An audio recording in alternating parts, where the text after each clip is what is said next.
ஜெய் சாயிராம். ஜெய் ஜெய் சாயிராம். நம்ம சாயன்பர்கள் எல்லாரும் எப்படி இருக்கீங்க? எல்லாரும் நல்லா இருப்போம். ஓம் சாயிராம். நம்ம சாயன்பர்கள் அனைவருக்கும் வணக்கங்களோடு நன்றிகளோடு உங்கள் காயத்ரி. கண்களில் கண்ணீரை தேக்கி வைத்துக்கொண்டு உதட்டில் புன்னகையை சுமந்து கொண்டிருக்கும் என் பிள்ளையே, மனதிற்குள் போராட்டமான வாழ்க்கையை வாழ்ந்து கொண்டு முகத்தளவில் புன்னகையோடு இருக்கும் என் பிள்ளையே, நீ கண்ணீர் சிந்திய என்னுடைய பாதங்கள் இன்னும் ஈரமாகவே இருக்கிறது. உன் கண்ணீரை ஈரத்தை நான் உணர்ந்து கொண்டேன். இதோ இப்பொழுது மனதால் அழுது கொண்டிருக்கும் என் பிள்ளையோடு பேச வந்திருக்கிறேன். இதை காதால் கேட்காதே, உன் மனதால் கேள் கண்மணி. சாயிநாதரே, வாழ்க்கையில் நான் அனைத்தையும் இழந்துவிட்டேன், இனி இழப்பதற்கு எதுவுமே இல்லையே என்று வேதனையோடு இருக்கிறாய். அனைத்தையும் இழந்தவர்கள், வாழ்க்கையில் அனைத்தையுமே இழந்து கொண்டிருப்பவர்கள் வேதனைப்படுவதற்கு அவசியம்தான் என்ன? ஏன் என்று உனக்கு புரிகிறதா? நீ இழக்க வேண்டும் என்று உன்னிடம் எதுவுமே இல்லைதானே? பின் வருத்தப்படுவதோ கவலைப்படுவதோ எதற்கு என்றுதான் உன் சாயி தேவா கேட்கிறேன். ஏதாவது ஒன்றை இழந்தால் மற்றொன்றை பெறலாம் என்பது வாழ்க்கையின் நியதி. அப்படி இருக்கும் பட்சத்தில் உன் வாழ்க்கையில் நீ அனைத்தையுமே இழந்துவிட்டாய் என்னும் பட்சத்தில் நீ பெறுவதற்கான வாய்ப்பு வரப்போகிறது என்றுதானே அர்த்தம். இதை கூட உன்னால் புரிந்து கொள்ள முடியாமல் ஏன் இப்படி உன் மனதை போட்டு குழப்பிக் கொண்டே இருக்கிறாய் பிள்ளையே? ஆம் பிள்ளையே, நீ இழக்கும் காலங்கள் எல்லாம் ஒரு முடிவுக்கு வந்துவிட்டது. இனி நீ பெறத்தான் போகிறாய். பெறுவதற்காகவே உன் வாழ்நாளில் இது நாள் வரை அனைத்தையும் இழந்திருக்கிறாய் என்பதை மனதாக ஏற்றுக்கொள். இனி நீ பெரும் காலம் மட்டுமே உன்னை நோக்கி வரப்போகிறது. என்னை தொட்டுவிட்டு இப்பொழுது இதை கேட்டுக்கொண்டிருக்கிறாய் என்றாலே உனக்கான நல்ல வாய்ப்பு உன்னை நெருங்கிவிட்டது என்றுதான் அர்த்தம். வாய்ப்பு ஒரு முறைதான் வரும். அந்த வாய்ப்பை மிக சரியாக பயன்படுத்தி கொள்பவனே வாழ்க்கையில் மிக பிரம்மாண்டமான வெற்றியை அடைந்தே தீருவான். மனதை போட்டு தேவையில்லாமல் குழப்பிக் கொள்ளாதே. நான் தவறு செய்துவிட்டேன், இனி என் தவறை நான் எப்படி திருத்திக் கொள்வது என்றெல்லாம் உன் மனதை போட்டு தேவையில்லாமல் வருத்தி கொள்ளாதே. மனிதனாக பிறக்கப்பட்டவன் தவறு செய்வது என்பது இயற்கைதான். நீயும் அதைதான் செய்திருக்கிறாய். ஆனால் அந்த தவறை நான் தவறு செய்தேன் என்று எப்பொழுது நீ உணர்ந்தாயோ அந்த நிமிடத்திலேயே இறைவன் உன்னை முழுவதுமாக ஆசிர்வதித்து விட்டான் என்றுதான் அர்த்தம். எதுவுமே நிரந்தரமில்லாத இந்த உலகத்தில், மாயையான விளையாட்டில் என்னுடைய அன்பர்கள், என்னுடைய பிள்ளைகள் தவறு இழைக்கக்கூடும் என்பதும் எனக்கு தெளிவாகவே புரியும். தவறு செய்தாலும் நான் உன் அருகிலேயே இருந்து அந்த தவறிலிருந்து எப்படி உன்னை காக்க வேண்டும் என்பதை பற்றி மட்டுமே யோசித்து கொண்டிருப்பேன். நீ தவறான வழியில் சென்றால் கூட உன்னை திருப்பிவிட என்னால் ஆன முயற்சிகளை நான் எப்பொழுதும் செய்து கொண்டே இருப்பேன். ஏதாவது தவறு செய்துவிட்டு ஆபத்தில் சிக்கிக்கொண்டால் நானே நேரடியாகவோ அல்லது மறைமுகமாகவோ அல்லது வேறு யாராவது மூலமாகவோ என் பிள்ளைகளை அந்த தவறிலிருந்து, அந்த கஷ்டத்திலிருந்து விடுவிப்பதற்கான அத்தனை வேலைகளையும் நான் செய்து கொண்டே இருப்பேன். நான் என்றுமே எப்பொழுதுமே என் பிள்ளைகளை கைவிட்டு விடவே மாட்டேன். என் பார்வை எப்பொழுதும் என் பிள்ளை மீது இருந்து கொண்டுதான் இருக்கும். எனவே எதற்குமே பயப்படாதே. நீ செய்தது தவறே இல்லை பிள்ளையே. நீ அதை தவறாக நினைத்தாலும் கூட நான் என் பிள்ளைக்காக அதை மன்னிக்க மாட்டேனா? தவறு செய்து திருந்திவிட்டால் உத்தமனாகி விடுகிறாய். எனவே நீ பயப்படுவதற்கு எதுவுமே இங்கு இல்லை. மனதை போட்டு தேவையில்லாமல் குழப்பிக் கொள்ளாதே. அனைத்தும் ஒரு நாள் மாறும். மாற்றங்கள் நிகழ்ந்து கொண்டேதான் இருக்கும் என்பதை தீர்க்கமாக நம்பு.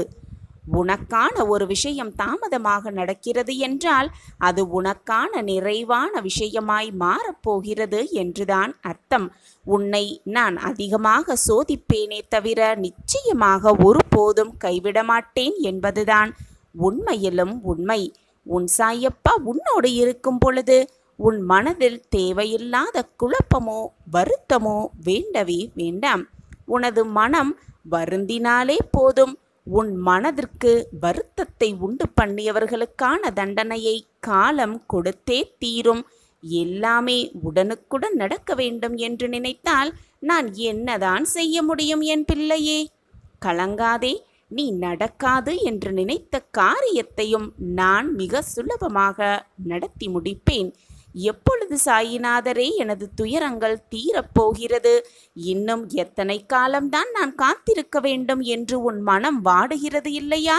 இதோ இங்கே இருக்கிறேன், இதோ உன் அருகில் இருக்கிறேன். நீ உறங்கும் போதும் ஓய்வெடுக்கும் பொழுதும் வேலையில் ஈடுபட்டு கொண்டிருக்கும் பொழுதும் உனது கண்களில் எதிரே உனக்கு முன்பாக நான் அமர்ந்து கொண்டுதான் இருக்கிறேன்.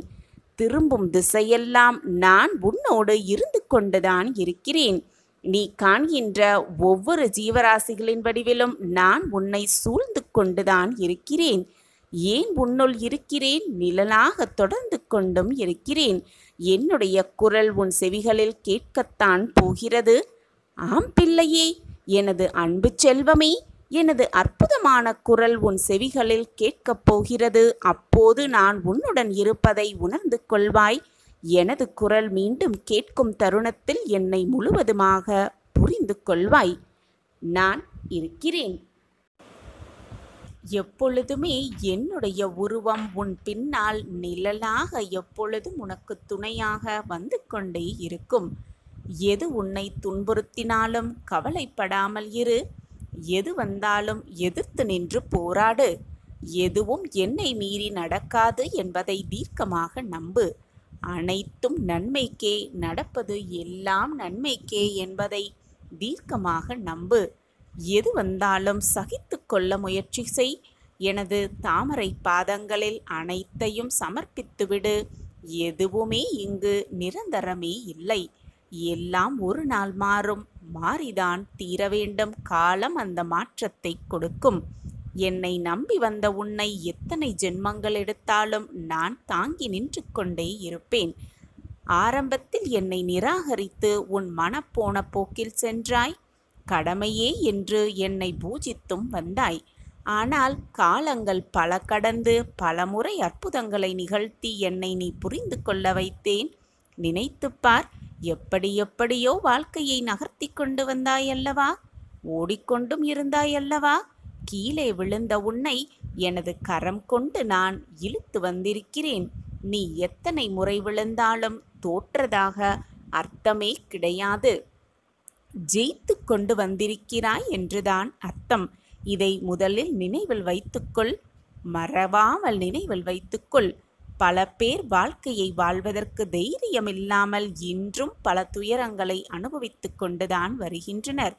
ஆனால் நீயோ அத்தனையும் கடந்து நானே கதி என்று என்னை நம்பி என்னிடத்தில் ஒப்படைத்து என்னை விடாமல் பூஜித்து கொண்டும் இருக்கிறாய். உன்னை வழிநடத்தும் ஆசான் நான்தான். உன்னை வாழ்க்கையில் அனைவரும் வியக்கும் வண்ணம் உயர்த்துவதே என்னுடைய பொறுப்பு. இந்த தகப்பனின் கடமையும் கூட. இந்த தகப்பனின் கடமையை நான் எப்பொழுதும் மீளவே மாட்டேன். நான் இருக்கிறேன். என் உருவம் உன் பின்னால் நிழலாக துணையாக வந்து கொண்டே இருக்கும். நம்பிக்கை இழந்து விடாதே. அனைத்தும் என்னையே சேரும். எதுவாக இருந்தாலும் என்னிடத்தில் சொல்லிவிட்டு செயல்படு. என் பரிபூரண ஆசிர்வாதம் உனக்கு எப்பொழுதுமே உண்டு. உனது கர்ம வினைகளை நான் தீர்த்து வைப்பேன். என் அன்பு குழந்தையே, உன் மனதில் இப்பொழுது என்ன ஓட்டம் ஓடிக்கொண்டிருக்கிறது என்பது எனக்கு நன்றாகவே தெரியும். இந்த காலங்களுக்கு தான் காதுகளே கிடையாது போலிருக்கிறதே. கோரிக்கைகளையும் பிரார்த்தனைகளையும் அதன் முன் நாம் வைத்து கொண்டுதான் இருக்கிறோம். ஆனால் அந்த காலம் அது நினைத்ததையே நிறைவேற்றிவிட்டு போகிறதே. ஏன் இந்த வாழ்க்கை இப்படி இருக்கிறது? நமக்கு மட்டும் ஏன் கஷ்டங்கள் வந்து கொண்டே இருக்கிறது? நம் வாழ்க்கையில் மாற்றங்கள் நிகழவே நிகழாதா என்று வருத்தப்படும் என் பிள்ளையே, இறைவன் சிலவற்றை தாமதமாக தந்தாலும் மிக தரமானதாக தருவார் என்ற நம்பிக்கை உன் மனதில் முதலில் வைத்துவிடு. சோர்ந்து போகாதே, நல்ல வாழ்வு உனக்காக காத்து கொண்டிருக்கிறது. வாழ்நாள் முழுவதும் வெற்றியடைவதற்கான ஒரு அரிய சந்தர்ப்பம் உன் கண்முன்னே தெரிகிறது. ஷீரடி கோபுரத்தை பார்த்துவிட்டு உன் நாளை துவங்கி இருக்கிறாயல்லவா? இனி நீ எடுத்து வைக்கும் எல்லா பாதையும் உனக்கான வெற்றி பாதையாகவே இருக்கும். காலம் என்றுமே உனக்காக நின்று கொண்டே இருக்காது. நீதான் காலத்திற்கு தகுந்த மாதிரி உனக்குள் மாற்றத்தை வெளிக்கொணர வேண்டும். வெற்றி வந்துவிட்டால் அந்த வெற்றி இறுதியும் அல்ல, தோல்வி வந்துவிட்டால் அந்த தோல்வி முடிவும் அல்ல என்பதை புரிந்து கொண்டு தொடர்ந்து துணிவோடு போராடிக்கொண்டே இருக்க வேண்டும். நமக்கான வெற்றி நம்மை தேடி வரும் வரை போராடிக்கொண்டே இருக்கலாம், ஓடிக்கொண்டே இருக்கலாம். நிச்சயமாக வெற்றி இன்றல்ல என்றாவது ஒரு நாள் நம்மை தேடி வந்துதானே ஆக வேண்டும். ஒரு வெற்றியின் அளவு என்பது அதன் உயரத்தை பார்த்து அளவிடப்படுவது அல்ல, எவ்வளவு தடைகளை தாண்டி வெற்றி பெறுகிறாய் என்பதில் இருக்கிறது உனக்கான வெற்றி. வெற்றியின் உண்மையான அளவீடு என்பது நீ தோல்வியிலிருந்து எத்தனை முறை மீண்டு வருகிறாய் என்பதை பொறுத்து இருக்கிறது உன்னுடைய வெற்றி. உன்னை இழிவான பேசியவர்கள், கேவலமாக பேசியவர்களுக்கு முன்னால் உன்னை ஜெயிக்க வாழ வைப்பேன் உன் சாயிநாதா என்பதை நம்பிக்கையோடு நம்பி என்மேல் முழுமையாக நம்பிக்கை வைத்துவிடு. எனது உருவம் உன் பின்னால் நிழலாக எப்பொழுதும் உனக்கு துணையாக வந்து கொண்டே இருக்கும் என்பதை மட்டும் எந்த நொடியும் மறந்து விடாதே, மறுத்தும் விடாதே. எது வந்தாலும் அப்படியே ஏற்றுக்கொண்டு சகித்து கொள்ள முயற்சி செய். எனது தாமரை பாதங்களில் அனைத்தையும் சமர்ப்பித்துவிடு. எதுவுமே இந்த உலகத்தில் நிரந்தரமே இல்லை. நிரந்தரமே இல்லாத இந்த உலகத்தில் உனக்கு வந்திருக்கும் துன்பம் மட்டும் உன்னிடம் நிலையாக இருந்துவிடப் போகிறதா என்ன? எல்லாம் ஒரு நாள் மாறும். மாற்றங்கள் நிச்சயமாக மாறிக்கொண்டுதான் இருக்கும். மாற்றங்கள் ஒன்றே எப்பொழுதும் மாறாதது என்பதை மனதில் வைத்துக்கொண்டு தீர்க்கமாக செயல்பட்டு கொண்டே இரு. உனக்கானது நிச்சயமாக உன்னை தேடி வரும். நான் இருக்கிறேன் உனக்கு துணையாக. உனக்கு ஏன் மனக்கவலை?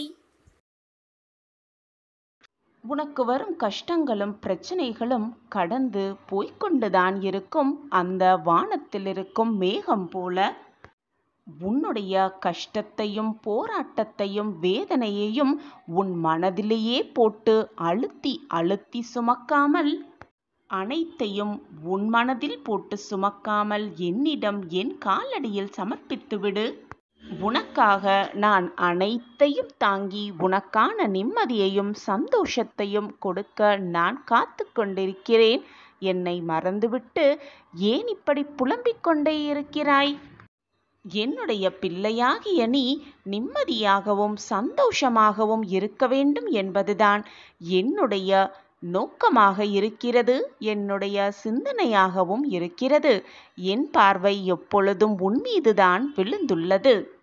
என் அன்பு பிள்ளையே, உனக்கான நல்ல நேரத்தை, உனக்கான நல்ல காலத்தை இதோ நெருங்கி வந்து கொண்டே இருக்கிறாய். நீ கஷ்டப்பட்ட காலத்தை எல்லாம் கடந்து வந்துவிட்டாய். உனக்கான மகிழ்ச்சியை உன் சாயி தேவா உனக்கு கொடுக்கப் போகிறேன் மிக ஆனந்தமாக. உனக்கான நல்ல செய்தியை, உன் மனம் குளிரும்படியான நல்ல செய்தியை உன்னிடம் சேர்ப்பதற்காகவே நான் இப்பொழுது உன்னை தேடி வந்திருக்கிறேன். எப்பொழுதுமே மனம் தளராமல் இரு. உன்னை சுற்றி இருப்பவர்கள் யார் உன்னை பற்றி எதுவாக பேசினாலும் அதை காதில் வாங்கிக் கொள்ளாமல் அமைதியாக இரு. ஏனென்றால் உன்னை பற்றி உனக்கு தெரியும் தானே. எது நடந்தாலும் மற்றவர்களிடம் கோபப்படாதே. உன்னுடைய கோபத்தை மட்டும் சற்று குறைத்துக்கொள். உன்னுடைய சூழ்நிலைகள் அனைத்தையும் உனக்கு சாதகமாகவே நான் மாற்றித் தருகிறேன். உனக்கான முன்னேற்ற பாதையில், உனக்கான வெற்றி பாதையில் முதல் அடியை நீ எடுத்து வைத்து விட்டாய். இனி ஒவ்வொரு அடியும், நீ எடுத்து வைக்கும் ஒவ்வொரு அடியும் உனக்கு வெற்றியாகவே அமையும், நிரந்தர நன்மையாகவே இருக்கும். நீ எடுத்து வைத்த ஒவ்வொரு அடியையும் சிறப்பான ஓவியமாக மாற்றி நான் உனக்கு அழகான வாழ்க்கையை பரிசாக தரப்போகிறேன். நேர்மறையாக எண்ணங்களாக இருக்கும் என் பிள்ளைக்கு தோல்விகள் ஏன் வருகிறது தெரியுமா? உனக்கு வரும் தோல்விகளை தைரியமாக எதிர்கொண்டு நீ போராடினால் அந்த தோல்விகளில்தான் உனக்கான வெற்றியின் சூட்சமம் அடங்கி இருக்கிறது. அதனால்தான் உன்னை நோக்கி தோல்விகள் வருகிறது என்பதை தீர்க்கமாக புரிந்து கொள். அந்த தோல்விதான் உனக்கான மந்திர சாவி என்பதை புரிந்து கொண்டு செயல்படு. அந்த சாவியை பயன்படுத்தி வெற்றிக்கான கதவை திறக்க உன் சாயப்பா அனைத்துமாக இருந்து உனக்கு வழிவகை செய்வேன். நீ சந்தோஷமாக புதிய வாழ்க்கையில் அடியெடுத்து வைக்க நான் உனக்கு வழித்துணையாக எப்பொழுதுமே இருப்பேன். நம்பிக்கையாக இரு. அனைத்திற்கும் சாட்சியாக நான் இருக்கும் பொழுது உனக்கு ஏன் மனக்கவலை? முழுவதுமாக கேள். நீங்கள் எதிர்பார்ப்பது நிச்சயமாக நடக்கும். பொய் அல்ல குழந்தையே, இது நிஜமான உண்மை. இந்த பதிவை பார்த்து கொண்டிருக்கும் நம் அனைத்து சாயன்பர்களுக்கும் சாயப்பாவின் பரிபூரண ஆசிர்வாதம் கிடைக்கட்டும். எல்லோரும் சாயப்பாவிடம் கூட்டு பிரார்த்தனை செய்து. கண்மணியே, உனக்கு நல்ல விஷயங்கள் எல்லாம் உன் வாழ்வில் அடியெடுத்து வைக்கும் காலம் வந்துவிட்டது. நீ என்னுடைய முழுமையான அன்புக்கு பெயர் கொண்ட பிள்ளை. உன் வாழ்வில் மங்களகரமான பல செயல்கள் அரங்கேறப் போகிறது. உன் வாழ்க்கைக்கு வெற்றிக்கான பாதை எதுவோ அதை மட்டுமே நான் உன் கண்களுக்கு காண்பிப்பேன். என் பிரியமான கண்மணியே, வா, விரைந்து வந்து என் கரங்களை பிடித்துக்கொள். இப்பொழுது உனக்கான பிரகாசமான வாழ்க்கை கண்களுக்கு மிக பிரகாசமாக தெரிகிறது தானே? குழந்தையே, உன் மனதில் என்ன இருக்கிறது என்பதை அனைத்தையும் நான் அறிவேன். உன் கவலைகளுக்கெல்லாம் மருந்தாகவும் உன் கேள்விகளுக்கெல்லாம் பதிலாகவும் உன் அப்பா இருந்து கொண்டுதான் இருக்கிறேன். நிச்சயமான உன் அனைத்து கேள்விகளுக்குமான பதில் கிடைத்தே தீரும். கூடிய விரைவில் உனக்கு நடக்கப் போவது அனைத்தும் உனக்கு சாதகமாகவே நிறைவேறும். உனக்கானது எதுவோ அதை உன் கைகளில் கிடைக்க வழி செய்ய போகிறேன் உன் சாயிநாதர். இது பொய் அல்ல குழந்தையே, உண்மையான வாக்கு. என் வாக்கு என்றைக்கும் பொய்த்ததில்லை. எனவே கவலைப்படாமல் தைரியமாக இரு. அனைத்துமே இனி உனக்கு சாதகமாகவே முடியும். நீ நினைப்பது எல்லாமே உனக்கு கிடைத்தே தீரும். இது உன்னுடைய வாழ்க்கைதான் என்றாலும் அது என் கற்பார்வைக்குள் தான் இருக்கிறது. என்னை மீறி, என் பார்வையை மீறி உனக்கு தவறாக எதுவுமே நிகழாது. உன் வாழ்க்கையை வெற்றியடைவதற்கான வழியை மட்டுமே நான் யோசித்து கொண்டிருக்கிறேன். உன் வாழ்க்கைக்கு வெற்றி என்னும் கனியை நிச்சயமாக உன் சாயிநாதர் கொடுப்பேன். என் பிரியமான குழந்தைக்கு நிச்சயமாக நான் இதை செய்தே தீருவேன். உனக்கு மன நிம்மதியை கெடுக்க வேண்டும் என்று யார் உன்னை நினைத்தாலும், உனக்கு யார் துரோகம் செய்தாலும் அதை நிச்சயமாக உன் சாயப்பா என்னுடைய பரிபூரண ஆசிர்வாதம் உனக்கு வேலியாக. எனக்கு யாருமே இல்லை என்று ஒரு பொழுதும் எண்ணி விடாதே. உனக்கு உன்னை விட்டு யார் சென்றாலும், உன்னை வெறுத்து ஒதுக்கிவிட்டு யார் சென்றாலும் உன்னோடு உன் அப்பா எப்பொழுதுமே இருப்பேன் என் தங்கமே. அதிர்ஷ்டம் உனக்காகவே காத்து கொண்டிருக்கிறது கண்மணியே. சந்தோஷமாக இரு. அந்த அதிர்ஷ்டத்தை பெற்றுக்கொள்ள தயாராக இரு. இனி வரப்போகும் ஒவ்வொரு நாளும் என்னுடைய ஆசிர்வாதத்தோடு நீ உன் வாழ்க்கையையும் உன் நாளையும் துவங்கப் போகிறாய். இனி எல்லாமே உன் வாழ்க்கையில் உனக்கு சுபமாகவே நடக்கும். எனக்கு மகிழ்ச்சியும் சந்தோஷமும் நிலைக்கவே இல்லை என்று சொல்வதை விட, நம்மை சுற்றி இருப்பவர்களை எப்பொழுதும் மகிழ்ச்சியாக வைத்து கொண்டாலே இறைவன் நமக்கு ஆனந்தத்தையும் சந்தோஷத்தையும் மகிழ்ச்சியையும் அள்ளி அள்ளி கொடுப்பார் என்பதில் சந்தேகமே கிடையாது. என் அன்பு குழந்தையே, பிறர் கண்களுக்கு நீ மௌனமாய் இருப்பது போன்றுதான் தெரியும். அந்த மௌனத்தில் எத்தனை வழிகள் இருக்கு என்பது உன் தந்தையாகிய எனக்கு மட்டுமே தெரியும். பிள்ளையே, முடிந்ததையும் சரி இழந்ததையும் சரி எப்பொழுதும் உன் நினைவுக்கு கொண்டு வராதே. அது வீணாக மனக்கசப்பை தான் உண்டு பண்ணும். அதுதான் உன்னுடைய வாழ்க்கைக்கு நல்லதாக இருக்கக்கூடும். காரணமில்லாமல் என்னுடைய தீப முகம் உன் கண்ணில் படாது குழந்தையே. ஏதோ ஒரு காரணத்திற்காகத்தான் என் முகம் உன் கண்ணில் பட்டிருக்கிறது. நீ அதிர்ஷ்டசாலி, நான் தேர்ந்தெடுத்த பொக்கிஷம். அதனால்தான் உன் கண்ணில் பட்டிருக்கிறது. இனி நீ கேட்டது எல்லாம் கிடைக்கும், நினைத்தது எல்லாம் நிறைவேறும். நிச்சயமாக நீ நினைப்பது எல்லாம் உன் வசமாகும். எனவே எதற்கும் கலங்காதே. தேவையில்லாமல் உன் மனதை போட்டு குழப்பிக்கொண்டே இருக்காதே. அவமானத்திற்கு 2 குணங்கள் இருக்கிறது என் பிள்ளையே. இதில் கோழையாக இருப்பவன் தற்கொலை செய்து கொள்கிறான், வீரனாக இருப்பவன் வாழ்க்கையில் வெற்றி பெறுகிறான். இதில் நீ யார் என்பதை நீயே முடிவு செய்து கொள். வீரனா அல்லது நீ கோழையா? கோழைத்தனமாக இருக்காதே என் குழந்தையே. எப்பொழுதும் வீரனாகவே இரு. எப்பொழுதுமே உனக்கு துணையாக நான் இருக்கிறேன் குழந்தையே. உன் வாழ்க்கையை மீட்டெடுக்க, உன் வாழ்க்கையை நல்ல வழியில் செலுத்த, உன் வாழ்க்கையை காப்பாற்ற யாரையாவது தேடிக்கொண்டிருக்கிறாய் என்றால் முதலில் போய் கண்ணாடியில் உன் முகத்தை பார். கோபமும் புயலும் ஒரே மாதிரிதான். அது ஆடின பிறகுதான் தெரியும் அடைந்த நஷ்டங்கள் எவ்வளவு என்று. வீணாக மற்றவர்களின் மேல் உன் கோபத்தை காட்டாதே என் குழந்தையே. கோபத்தோடு நீ சிந்திய ஒவ்வொரு வார்த்தைகளையும் நிச்சயமாக அள்ள முடியாது என்பதை புரிந்து கொள். புரிந்து கொண்டு மற்றவர்கள் மேல் கோபமாக இருந்தால் அந்த இடத்திலிருந்து அமைதியாக சென்றுவிடு. வீணாக மற்றவர்களின் மனதை மறந்தும் கூட காயப்படுத்தாதே. குழந்தையே, எப்பொழுதும் நிம்மதியை இழந்து விடாதே. உன் நிம்மதியை காப்பாற்ற நான் இருக்கிறேன் என் பிள்ளையே. எதற்குமே கலங்காதே. அனைத்தையும் நடத்துபவன் நான் என்பதை முழுமையாக நம்பு. நீ நினைக்கும் எதையும் யாராலும் இனி தடுக்கவே முடியாது. எனவே தைரியமாக இரு. நீ உன் வாழ்வில் ஜெயிக்க பிறந்திருக்கிறாய். உன்னை ஆசிர்வதித்து விட்டேன் என் குழந்தையே. இனி உன் வாழ்வில் எப்பொழுதும் நல்லதே நடக்கும். நீ கேட்டதெல்லாம் கிடைக்கும், நினைப்பதெல்லாம் நடக்கும், விரும்பியது எல்லாம் உனக்கு கைகூடும், நீ ஆசைப்பட்டதெல்லாம் உனக்கு வந்து சேர்ந்தே தீரும். சாயிராம் சாயிராம் சாயிராம் என்று சொல்லிக்கொண்டே உன்னுடைய வேதனைகளை என்னிடம் சொல்லிவிட்டு, உன்னுடைய பிரார்த்தனைகளை என்னிடம் சொல்லிவிட்டு என்னை அழை.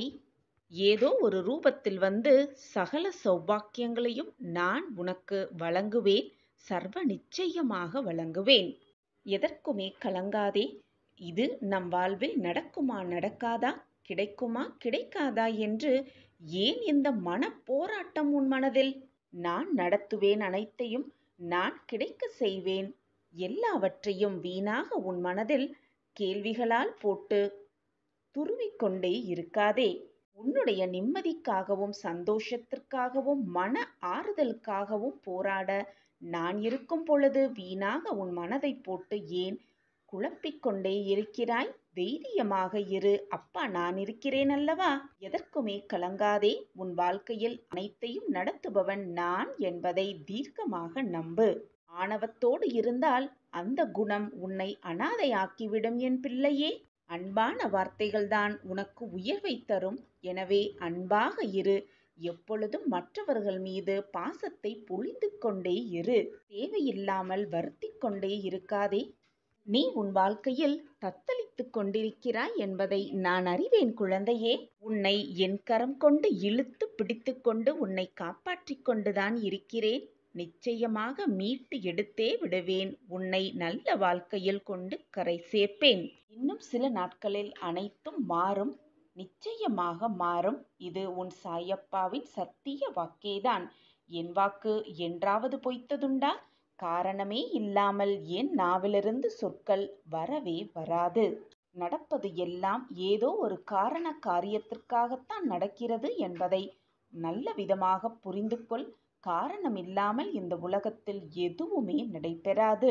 உன்னை என்னுடைய உயிராய் நான் காப்பேன்.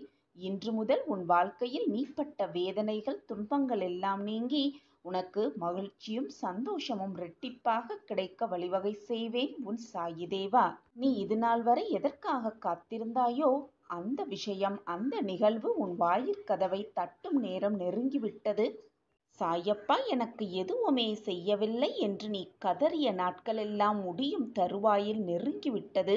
இனி ஆனந்தமான காலம் உனக்காகவே காத்து கொண்டிருக்கிறது என் கண்மணியே.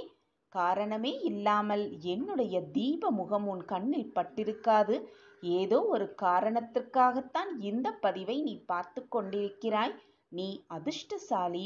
நான் கண்டெடுத்த பொக்கிஷமான குழந்தை. உன் வாழ்வில் இனி நல்லது மட்டுமே நடக்கும். நடப்பது அனைத்தும் நல்ல விதமாகவே இருக்கும். நிரந்தர நன்மையாகவே இருக்கும். எதற்கும் கலங்காதே.